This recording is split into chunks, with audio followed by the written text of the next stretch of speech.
नमस्कार दोस्तों, आज है 17 जुलाई। आज का दिन इंडिया के लिए बहुत ही खास दिन है क्योंकि आज के दिन इंडिया ट्रांसपोर्ट हिस्ट्री में एक नया चैप्टर लिखा।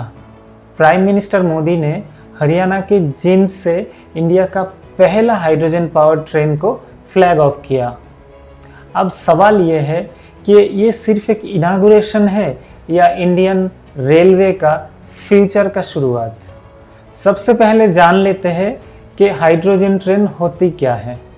नॉर्मली डीजल ट्रेन में डीजल जलता है और इंजन को पावर मिलता है, लेकिन हाइड्रोजन ट्रेन में कंबस्टन नहीं होता। यहाँ पे हाइड्रोजन फ्यूल सेल यूज़ होता है। फ्यूल सेल के अंदर हाइड्रोजन गैस और हवा में मौजूद ऑक्सीजन का रिएक्शन होता है और इस रिएक्शन का साइंटिफिक फार्मूला है 2H2 plus O2 equals to 2H2O plus electricity plus heat.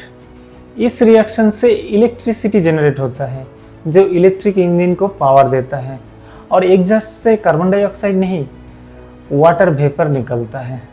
आप जानते हैं इंडिया के इस हाइड्रोजन ट्रेन का पावर कितना है।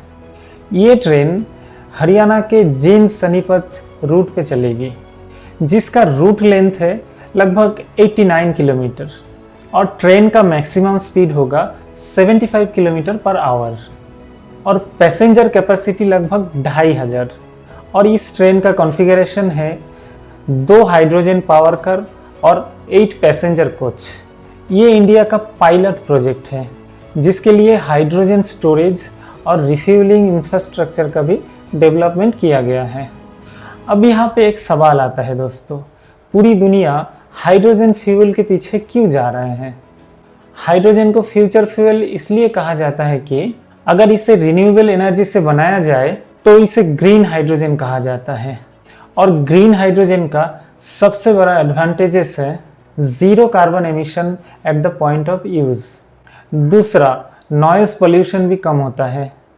तीसरा, डीजल इंपोर्ट्स पर डिपेंडेंसी कम हो सकता है और इसी वजह से जर्मनी, फ्रांस और चाइना जैसे देश भी हाइड्रोजन ट्रेन पर काम कर रहे हैं और आज इंडिया भी उसी सिलेक्टेड कंट्री के लिस्ट में शामिल हो गए हैं।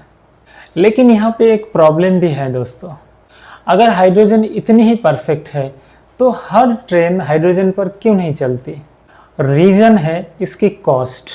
ग्रीन हाइड्रोजन बनाना अभी भी बहुत एक्सपेंसिव है। हाइड्रोजन को कंप्रेस करके हाई प्रेशर टैंक में स्टोर करना पड़ता है। रिफ्यूलिंग स्टेशन भी इसके लिए बनाना पड़ेगा नए से और फ्यूल सेल का मेंटेनेंस भी बहुत कॉस्टली होता है। यही वजह है कि एक्सपर्ट्स इसे फ्यूचर टेक्नोलॉजी मानते तो ज़रूर है, लेकिन अभी मास एडॉप्शन में टाइम लगेगा। तो दोस्तों, 17 जुलाई 2026 सिर्फ एक ट्रेन लॉन्चिंग का दिन नहीं था।